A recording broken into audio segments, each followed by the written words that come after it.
একটা সুন্দর ভিডিও তৈরি করতে হলে বেশি দামি মোবাইলেরও প্রয়োজন পড়ে না, কিংবা সুন্দর ভেরি হাই কোয়ালিটি ক্যামেরাও দরকার পড়ে না। দরকার পড়ে সুন্দর একটা কনফিডেন্স।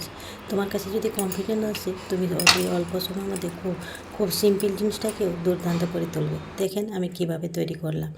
এই পদ্ধতিটা খুব সিম্পল পদ্ধতি। আমি ছোট থেকে এই পদ্ধতিটা ছোটোর সময় এইরকমভাবে রান্না করেছিলাম। দেখেন ভাতের মধ্যে দিয়ে দিলাম টমেটো। যেই টমেটোটা আপনাদেরকে কাজ করতে, যদি রান্না করতে সময় হাতে কাছে সময় নেই, টায়ার্ড হয়ে গেছে, তখন এইভাবে রান্না করবে। খুব মিষ্টি হয়ে খাবারটা আর দুর্দান্ত হয়।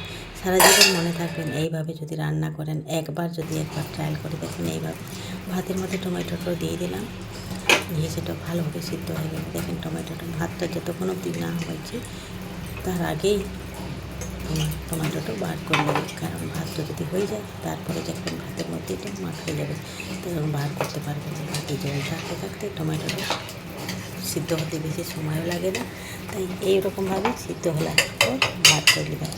দেখেন বার করে কিছু সময় ঠান্ডা হতে রেখে দিলাম, নিয়ে তার সাথে একটু লবণ দিয়ে দিলাম, নিয়ে টমেটোর খোসাগুলো সব ভালোভাবে বার করে নিলাম। এইভাবে খোসাগুলোকে বার করে দিয়ে এবার চটকে নেব। দেখেন খোসাগুলোকে ভালো করে বার করে দিলাম, নিয়ে এভাবে চটকে দিলাম। তার সাথে একটা কাঁচা লঙ্কা দিয়ে দিলাম। কাঁচা লঙ্কাটা দিয়ে ভালোভাবে চটকিয়ে দিয়েছি। দেখেন এইভাবে দেখেন পিউরি ভাবে কী সুন্দর হয়ে গেল। সিদ্ধ টমেটোর সিদ্ধর পিউরি হবে এইভাবে অত সুন্দরভাবে তৈরি হয় এই চাটনির মতন খাবারটা। আপনারা বলে বিশ্বাস করতে পারেন না। একবার অবশ্য নিরামিষ করবেও এইরকম খাবার যদি আপনারা খেতে পারেন না, তাহলে আলাদা খাবার খেতেই ভুলে যাবেন। দেখেন এবারে আমি এখানে দিয়ে দেবো একটু সরষে তেল। একটু কাঁচা সরষে তেলই অ্যাড করতে হবে, আলাদা কিছু না।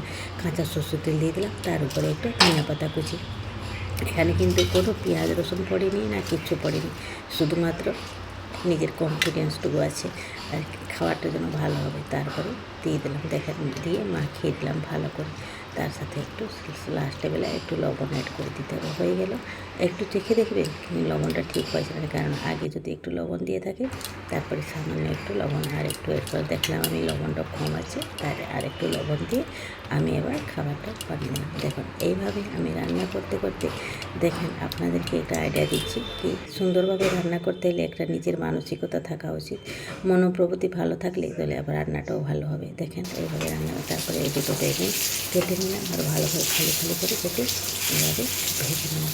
আর এইরকম বেগুন ভাজা যদি আপনারা মুরগির ভিতরে ভাজা করে থাকেন, তাহলে একটা সামান্য একটু নুন হলুদ মাখিয়ে সেটা বেগুন ভাজাতে কিচ্ছু দেওয়া হয়নি, আর তেলের উপরে একটু ভেজে নিয়েছি। দেখেন এইভাবে বেগুন ভাজা আর এই টমেটোর পিউরি, কাঁচা টমেটো দিয়ে এইভাবে রান্না করবেন। দেখেন কোনো তেল মশলা বেশি আর লাগে না, আর খুব সহজ পদ্ধতি দিয়ে নিরামিষ খাবার খেলেও খুব ভালো লাগে খেতে। ট্রায়াল করবেন একবার। যদি বাড়িতে একা আছেন তখন কিছু রান্না করতে ইচ্ছে নেই, তাহলে এই পদ্ধতিটা অবশ্যই অবলম্বন করবেন।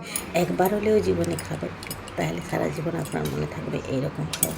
দেখেন আমি এবার রেডি হয়ে গেল এই টমেটো পিউরি দিয়ে আপনারা এক থালা ভাত খেয়ে নেবেন, অনায়াসে চলে যাবে। দেখেন এবার রেডি হয়ে গেল। আমার কেমন লাগলো রেসিপিটা অবশ্যই ভালো লাগলে লাইক কমেন্ট শেয়ার করবে, পাশে থাকবেন।